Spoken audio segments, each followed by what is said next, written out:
கர்த்தர் நாமத்துக்கு மகிமை உண்டாவதாக. ஜூலை மாதம் 20ஆம் தேதி கர்த்தர் நம்மை இம்மட்டமாக அழைத்ததற்காக நன்றியோடு அவரை நாம் ஆராதித்து துதித்து மகிழ்ந்து பாடுவோமாக.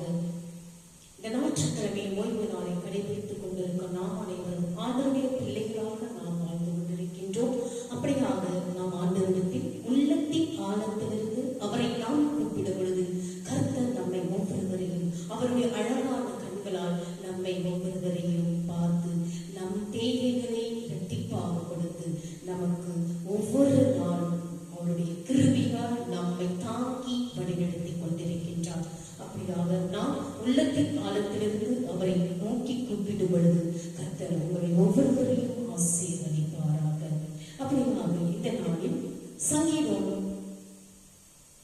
195ஆம் அதிகாரம் 9ஆம் வசனத்தை கொடுக்கின்றேன். சங்கீதம் 145ஆம் அதிகாரம். கர்த்தர் எல்லார் மேலும் தயவுள்ளவர். கர்த்தர் எல்லார் மேலும் தயவுள்ளவர், கருணை உள்ளவர், இரக்கம் உள்ளவர். அவர் இரக்கங்கள் அவருடைய எல்லா கிரியைகளின் மேலுள்ளது. சங்கீதம் 145ஆம் அதிகாரம் 9ஆம் வசனத்தை நீங்கள் வாசித்து பாருங்கள். Psalm chapter 145, 9 words. கர்த்தரின் நன்மை அனைவருக்கும் கிடைக்கிறது. கர்த்தருடைய நன்மையான காரியங்கள் அனைத்தும் நமக்கு கிடைக்கின்றது. அப்படியாக நாம் என்ன செய்ய வேண்டும்? அவரை நாம் உள்ளத்தின் ஆழத்திலிருந்து கூப்பிட வேண்டும்.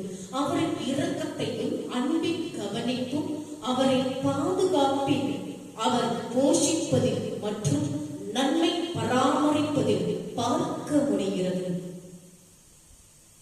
நம்மளே ஜெபிப்போம். கர்த்தராகிய இயேசு கிறிஸ்துவே, நீ அனைவருக்கும் செய்த நன்மைக்காக உமக்கு ஸ்தோத்திரம். உம்முடைய எல்லா கிரியைகளின் மேலும் உம்முடைய கனிவான இரக்கங்கள் இருப்பதற்காக நான் உம்மை துதிக்கிறேன். உம்முடைய உண்மை தன்மையிலும் உம்முடைய அன்பிலும் நான் நம்பிக்கை கொள்கிறேன். அப்படியாக நாம் அனைவரும் உள்ளத்தின் ஆழத்திலிருந்து கர்த்தரை நோக்கி கூப்பிடும் பொழுது கர்த்தர் நம் தேவைகள் அனைத்தும் சந்திக்கக்கூடியவர். நம் தேவைகள் ஒவ்வொன்றும் நாம் அனைவரும் கர்த்தரிடத்தில் ஒப்படைக்க வேண்டும் என்று இந்த நாளில் நாம் அனைவரும் இந்த நேரத்தில் இந்த ஞாயிற்றுக்கிழமை ஓய்வு நாளை நாம் அனைவரும் கடைபிடித்து ஆண்டவரை உள்ளத்தின் ஆழத்திலிருந்து அவரை நோக்கி நாம் துதித்து மகிழ்ந்து பாடுவோமாக.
நீ இல்லாமல் நான் வாழ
என் பக்கத்திலே இரு. ஓ இயேசுவே, நீர் இல்லாமல் நான் வாழ முடியாது. வியாதியின் நேரத்தில் வைத்தியராகிறீர். சோதனை நேரத்தில் நண்பராகிறீர். வியாதியின் நேரத்தில் வைத்தியராகிறீர். சோதனை நேரத்தில் நண்பராகிறீர். என் வைத்தியர் நீரே, என் நண்பரும் நீரே, எனக்கெல்லாமே நீங்கதானப்பா. என் வைத்தியர் நீரே, என் நண்பரும் நீரே, எனக்கெல்லாமே நீங்கதானப்பா. என் கூடவே இரும். ஓ இயேசுவே, நீர் இல்லாமல் நான் வாழ முடியாது. என் பக்கத்திலே இரும். ஓ இயேசுவே, நீர் இல்லாமல் நான் வாழ முடியாது. நீர் இல்லாமல் நான் வாழ முடியாது. நீர் இல்லாமல் நான் வாழ முடியாது. ஹல்லேலூயா. இப்பொழுது நம்முடைய வெறும் ஆண்டவருடைய வார்த்தையை கடந்து செல்வோம். நான் ஒவ்வொரு ஞாயிற்றுக்கிழமையிலும் உங்களுக்கு நான் இதை கொடுத்துக் கொண்டே இருக்கின்றேன். இந்த வார்த்தை ஆண்டவருடைய வார்த்தையானது ஜீவன் உள்ளது, உயிர் உள்ளது. இதை மறுப்பதற்கு ஒருவரும் இந்த உலகில் இல்லை. ஏனென்றால் ஆண்டவருடைய வார்த்தையில் ஒவ்வொரு வார்த்தையிலும் ஜீவன் உயிர் உள்ளது. இதை நீங்கள் படித்து பயன்பெறுங்கள். ஒவ்வொரு ஞாயிற்றுக்கிழமையும் நீங்கள் அந்த கடந்த நாட்களை, ஓய்வு நாட்களை ஏன் கடைபிடிப்பதில்லை என்று நான் மிகவும் அனுபவித்து கொண்டிருக்கின்றேன். ஏனென்றால் நிறைய பேர் நான் கேட்கும் பொழுது, நான் இன்று ஞாயிற்றுக்கிழமையில் நான் திருப்பலியை காண்பதில்லை, இன்று ஞாயிற்றுக்கிழமையில் நான் ஆராதனை கண்டதில்லை என்று மக்கள் கூறுகின்றார்கள். கிறிஸ்தவ பிள்ளைகளாக நாம் அனைவரும் ஞாயிற்றுக்கிழமையில் அந்த ஓய்வு நாளை ஆண்டவர் கொடுத்துக் கொண்டிருக்கின்றார். ஏன் நீங்கள் ஆலயத்திற்கு செல்வதில்லை? உங்கள் அருகில் இருக்கும் அந்த ஆலயத்திற்கு ஞாயிற்றுக்கிழமையில் நீங்கள் அந்த கடந்த நாளை நீங்கள் கடைபிடிக்க வேண்டும். இதை மறுப்பதற்கு ஒன்றுமில்லை. ஆண்டருடைய திருவிவிலியத்தில் வார்த்தைகள் இருக்கின்றன. ஆண்டருடைய ஓய்வு நாள் நமக்கு ஞாயிற்றுக்கிழமை கொடுத்துக் கொண்டிருக்கின்றன. அந்த ஞாயிற்றுக்கிழமையை ஆண்டருடைய சன்னிதானத்தில் சென்று அவருடைய வார்த்தைகளை கேட்டு அவருடைய போஜனத்தில் பங்கு கொண்டு கடைசியாக அவருடைய வார்த்தையை நாம் உள்ளத்தின் ஆழத்திலிருந்து எடுத்துக்கொண்டு ஒவ்வொரு நாளும் நாம் வீட்டில் படித்து பயன்பெறுவோம். ஞாயிற்றுக்கிழமையில் அவருடைய ஆசீர்வாதத்தை முழு மனதோடு பெற்றுக்கொள்ள வேண்டும் என்று உங்களை நான் தாழ்மையோடு கேட்டுக்கொள்கிறேன். அப்படியாக இந்த ஞாயிற்றுக்கிழமையில் இந்த வார்த்தையை ஆண்டவர் கொடுத்துக் கொண்டிருக்கின்றார். மத்தேயு நற்செய்தி 2ஆம் அதிகாரம் 19-23 வாசித்து பாருங்கள். லூக்கா நற்செய்தி 2ஆம் அதிகாரம் 39-40 வாசித்து பாருங்கள். நாம் செய்யும் எல்லாவற்றிலும் தேவனின் வழி நடத்துதல் தேவை. நாம் ஒவ்வொரு செயலிலும் செய்யும் பொழுது ஆண்டவருடைய வழி நமக்கு தேவை. நீ எழுந்து பிள்ளையையும் அதில் தாயையும் கூட்டிக் கொண்டு இஸ்ரவேல் தேசத்துக்கு போ என்றார். மத்தேயு நற்செய்தி 2ஆம் அதிகாரம் 20 வாசித்து பாருங்கள். தேவன் அவருடைய சித்தத்தை அறிந்து அவருடைய பிள்ளைகள் அதன்படியே செயல்பட வேண்டும் என்று கர்த்தர் விரும்புகிறார். அப்படி நடக்கும்போது அவர் நம்மை பொறுப்பேற்று சகல காரியங்களிலும் வழி நடத்துகிறார். கர்த்தராகிய ஆண்டவர் இன்று நமது அனுதின வாழ்க்கையிலே நாம் சரியான விதத்தில் வாழ்வதற்கு நம்மை வழிநடத்துபவர் ஒருவர் உண்டு என்று அறிந்து புரிந்து அதன்படி நாம் வாழ நம்மை அர்ப்பணிப்பது மிக மிக அவசியம். தேவன் தம்மை நேசிக்கிறவர்களை கவனித்துக் கொண்டே இருக்கிறார். ஆண்டவர் நம்மை ஒவ்வொரு நாளும் கவனித்துக் கொண்டிருக்கின்றார். நாம் அப்படியாக ஆண்டவரிடத்தில் முதலாக நம்முடைய அன்பை ஆண்டவரிடத்தில் செலுத்த வேண்டும். நாம் அந்த அன்பை ஆண்டவரிடத்தில் செலுத்தும் பொழுது நம்மை ஒவ்வொரு நாளும் அவர் கண்ணின் மணி போல நம்மை நேசித்து கவனித்துக் கொண்டிருக்கின்றார்.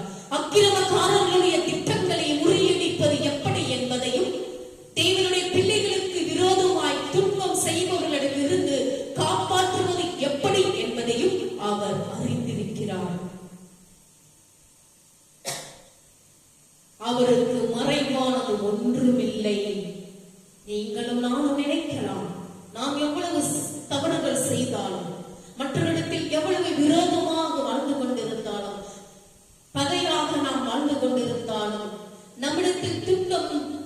செய்பவர்களிடமிருந்து நாம் அவர்களிடத்தில் எப்படி நம்மை காப்பாற்றுவது என்பதையும் கர்த்தர் அறிந்திருக்கிறார். கிழக்கத்திய சாஸ்திரிகள் ஏரோதினிடத்திற்கு திரும்பி போக வேண்டாம் என்று எச்சரிக்கப்பட்டது போல யோசேப்பும் கலிலேயாவில் உள்ள நாசரேத்துவுக்கு திரும்பி போகும்படி எச்சரிக்கப்பட்டார். மத்தேயு நற்செய்தி 2ஆம் அதிகாரம் 12 வாசித்து பாருங்கள், 20 வாசித்து பாருங்கள். தேவன் தம்முடைய பிள்ளைகளை எப்படி பாதுகாப்பது, எப்படி வழிநடத்துகிறார் என்பதற்கு இவைகள் மிக சிறந்த உதாரணங்கள். யோசேப்பு எழுந்து பிள்ளையையும் மரியாளையும் கூட்டிக் கொண்டு இஸ்ரவேல் தேசத்திற்கு வந்தான். யோசேப்பு தேவனுடைய எல்லா கட்டளைகளுக்கும் கீழ்ப்படிந்து நடந்தார். அவன் தெய்வ பக்தி உள்ளவன், நீதிமான். மத்தேயு நற்செய்தி 1ஆம் அதிகாரம் 19 வாசித்து பாருங்கள். கர்த்தருக்கு பூரணமாக கீழ்ப்படிந்து நடந்தவன் யோசேப்பு. யார் அந்த யோசேப்பு? மரியாளுடைய கணவர் சூசேப்பன். தேவன் தமது சித்தத்தை செய்ய விரும்புகிறவர்களை எப்போதும் சரியான பாதையில் வழிநடத்துகிறார் என்பதில் சந்தேகமில்லை. ஆண்டவருடைய பிள்ளைகளாக நாம் வாழ்ந்து கொண்டிருக்கும் இந்த பூவுலகத்தில் நாம் ஆண்டவருடைய சித்தத்தின்படி நடப்பவர்களை கர்த்தர் ஆண்டவர் ஒருபோதும் நம்மை தவறான பாதையில் வழிநடத்த மாட்டார். அவருடைய பாதையில் சரியான வழியில் அவர் நம்மை வழிநடத்துவார். யோசேப்பு மரியாளும் ஜெபித்தார்கள், காத்திருந்தார்கள், தேவ சித்தத்தை அறிய நாடினார்கள். விவேகம் அவர்களை கவனமாக இருக்க சொன்னது, விசுவாசமோ அவர்களை காத்திருக்க செய்தது. ஏற்ற வேளையில் யோசேப்பின் குடும்பம் கலிலேயா பகுதியை சேர்ந்த தனது சொந்த ஊரான நாசரேத்துக்கு திரும்பி வந்தான். நாம் செல்லும் எல்லா இடங்களிலும் கர்த்தர் நமக்கு முன்பாக செல்லுகிறார். நாம் ஒவ்வொரு நாளும் எந்தெந்த இடத்திற்கு சென்று கொண்டு இருக்கின்றோமோ, வேலையிலும் சரி, ஒரு எந்த இடத்திற்கு நாம் ஒரு கடைக்கு போனாலும் சரி, ஒரு வீட்டிற்கு போனாலும் சரி, ஒரு நல்ல காரியங்கள் நாம் சென்று கொண்டிருந்தாலும் சரி, கர்த்தர் நம் முன்பே சென்று கொண்டிருக்கின்றார், நமக்கு முன்பாக சென்று கொண்டிருக்கின்றார். நாம் அவருடைய பாதையின் பின்னால் நாம் நடந்து போய் கொண்டிருக்கின்றோம். கர்த்தருடைய சித்தத்தையும் வழிநடத்துதலையும் பெற்றுக் கொள்ளாமல் நாம் பாதை மாறி சென்று விடக்கூடாது. இது காலத்தின் கட்டாயம். பிள்ளைகளாகிய இயேசுவின் பிராணனை வாங்க தேடினவர்கள் இறந்து போனார்கள். பழி வாங்குதல் கர்த்தருக்குரியது. எல்லா பாவங்களிலும் குற்றமற்ற இரத்தத்தை சிந்துவது மிகப்பெரிய பாவமாகும். இந்த பாவத்தை செய்தவர்கள் மீது தேவ கோபாக்கினை விரைவில் இறங்கி வரும். அதே வேளையில் கிறிஸ்துவும் அவருடைய வார்த்தைகளும் என்றும் அழியாமல் நிலைத்திருக்கும். ஆண்டவருடைய வார்த்தை என்றும் அழியாமல் நிலைத்திருக்குமா? கிறிஸ்துவின் நிமித்தம் உபத்திரங்களை சகித்துக் கொள்கிறவர்கள் நிலைத்திருப்பார்கள். நமது ஆண்டவராகிய இயேசு கிறிஸ்து தமக்கு அறிமுகமானவர்கள் மத்தியிலும் உற்றார் உறவினர்கள் மத்தியிலும் நாசரேத்து ஊரில் வளர்ந்து வந்தார். அந்த ஊரோடு அவர் அடையாளம் காணப்பட்டு நசரேயன் என்று அழைக்கப்பட்டார். ஏசாயா 53ஆம் அதிகாரம் 1-13 வாசித்து பாருங்கள். யோவான் நற்செய்தி 1ஆம் அதிகாரம் 46ஆம் வசனத்தில் வாசித்து பாருங்கள். வார்த்தை தெளிவாக கொடுக்கப்பட்டிருக்கும். இயேசு தாழ்மையான சூழலில் இருந்து வளர்ந்து ஞானத்தினால் நிறைந்தார். லூக்கா நற்செய்தி 2ஆம் அதிகாரம் 40 வாசித்து பாருங்கள். ஆனால் யூதர்களால் அசட்டை பண்ணப்பட்டவராய் இருந்தார். யூதர்களுக்கு நாசரேத்து ஒரு தடைக்கல்லாக இருந்தது. தாழ்மையாய் பிறந்து வளர்ந்த இயேசு தமது சொந்த மக்களால் அங்கீகரிக்கப்படவில்லை.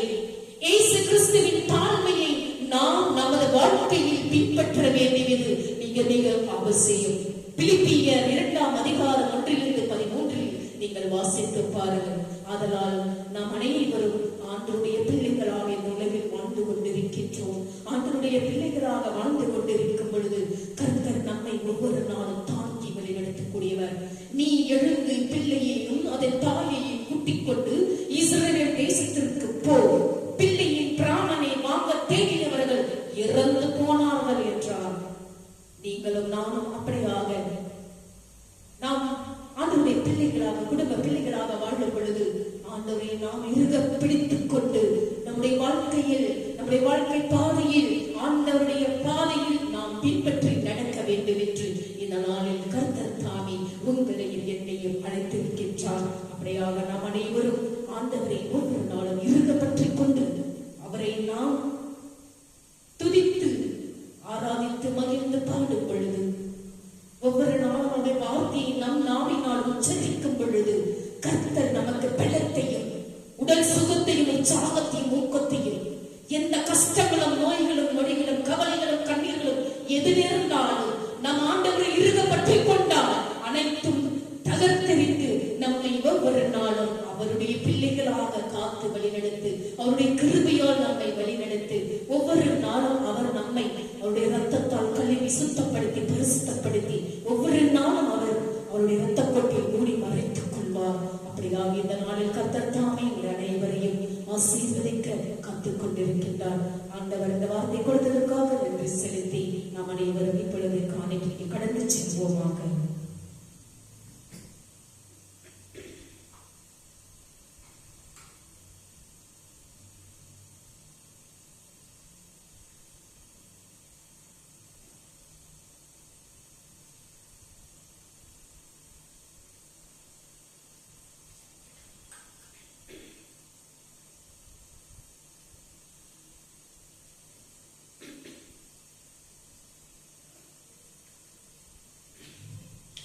இறைவன் அழைக்கின்றார் இனிய உணர்விற்கு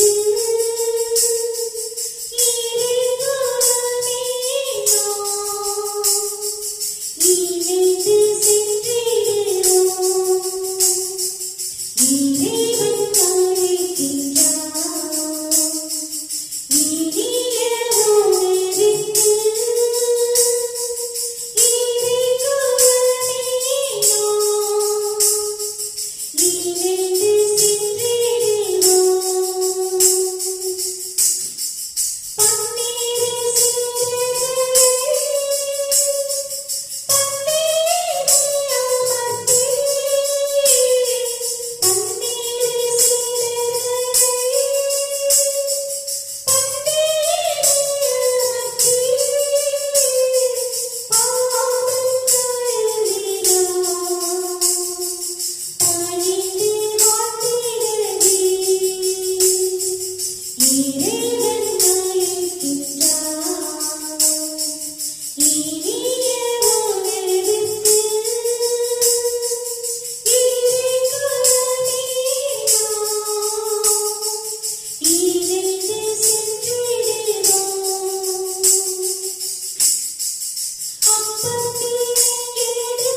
இப்பொழுது நாம் அனைவரும் காணிக்கை கடந்து செல்வோம்.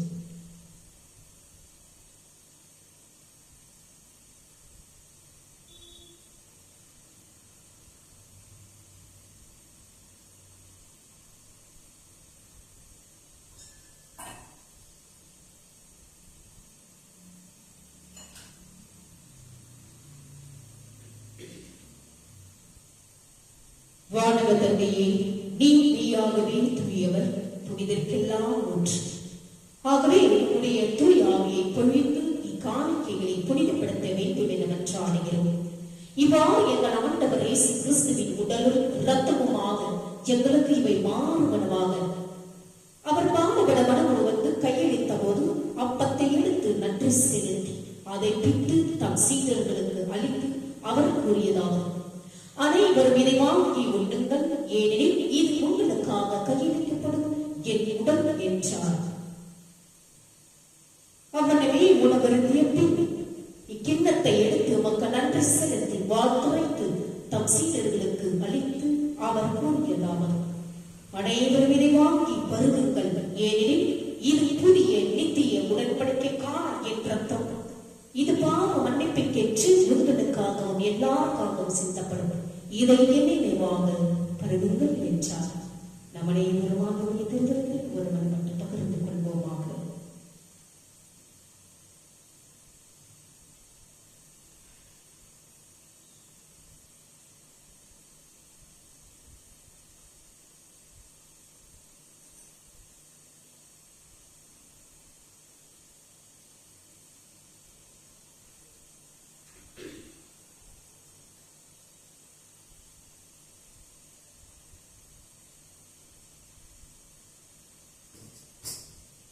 நன்றியோடு அவரை துதித்து பாடுவோமாக. ஒரு பாடல் நான் பாடுவேன், மன்னன் உந்தன் கருணையை எண்ணி வியந்து மகிழ்ந்து. நன்றி பாடல் நான் பாடுவேன், ஒரு பாடல் நான் பாடுவேன், மன்னன் உந்தன் கருணையை எண்ணி வியந்து மகிழ்ந்து.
இப்பொழுது நாம் அனைவரும் நம்முடைய ஆசீர்வாதத்தை பெற்றுக் கொள்வோமாக. நாம் அனைவரும் தலை வணங்கி கண்களை மூடி ஜெபிப்போமாக. 2 நிமிடம். கிருபையுள்ள எங்கள் பரலோக பிதாவே, எங்கள் வாழ்க்கையில் ஒரு புதிய நாளை சேர்த்ததற்காக நாங்கள் உமக்கு நன்றி சொல்கிறோம். பிரிக்க முடியாத வகையில் உம்முடன் ஒன்றாக இருப்பது எவ்வளவு பெரிய கனமும் பாக்கியமுமானது. எங்கள் வாழ்க்கையில் உம்முடைய வழிகாட்டுதலுக்காக உம்மை நாங்கள் ஒவ்வொரு நாளும் போற்றுகிறோம். எல்லாவற்றின் மீதும் உம்முடைய ஆளுமை நாங்கள் ஒப்புக்கொள்கிறோம். சொப்பனங்கள் மூலமாகவும் தேவ தூதரின் செய்திகள் மூலமாகவும் நீ யோசேப்பை வழிநடத்தியது போல எங்கள் வாழ்க்கையில் நீர் எங்களை வழிநடத்துகிறீர் என்று நாங்கள் ஒவ்வொரு நாளும் நம்புகிறோம். தெளிவற்றதாகவோ அல்லது சவாலானதாகவோ இருந்தாலும் கூட உமது சித்தத்தை பகுத்தறிந்து உமது பாதையை பின்பற்றி எங்களுக்கு உதவும். பெரிதாகவோ சிறிதாகவோ முடிவுகளை எடுப்பதில் உமது வழிகாட்டுதலை நாங்கள் கேட்கிறோம். எல்லாவற்றிலும் உமது சித்தத்தை தேடவும் உமது வழிநடத்துதலுக்கு உணர்திறன் உடையவர்களாக இருக்க எங்களுக்கு உதவும். யோசேப்பை போல உம்முடைய அழைப்புக்கு விசுவாசத்துடனும் கீழ்ப்படிதலுடனும் பதிலளிக்க விரும்புகிறோம். எங்களுக்காக நீர் வைத்திருக்கும் பாதையை எங்களுக்கு காட்டும். எங்கள் ஆவிக்குரிய பயணத்தில் எங்களை ஒவ்வொரு நாளும் வழிநடத்தும். உமது வார்த்தையை புரிந்து கொள்ளவும் உமது சித்தத்தை பகுத்தறியவும் உமக்கு நெருக்கமாக வளரவும் எங்களுக்கு உதவும். இயேசுவின் அற்புதமான நாமத்தில் ஜெபிக்கிறோம் எங்கள் ஜீவனுள்ள நல்ல பிதாவே, ஆமென். என் ஆத்துமாவே கர்த்தரை ஸ்தோத்திரி, என் முழு உள்ளமே அவருடைய பரிசுத்த நாமத்தை ஸ்தோத்திரி. என் ஆத்துமாவே கர்த்தரை ஸ்தோத்திரி, அவர் செய்த சகல உபகாரங்களையும் மறவாதே. நம் அனைவரும் தலைவணங்கி ஆண்டவரை உள்ளத்தின் ஆழத்திலிருந்து அவரை நாம் துதிக்கும் பொழுது கர்த்தர் நம்மை ஒவ்வொருவரையும் ஆசீர்வதிப்பாராக.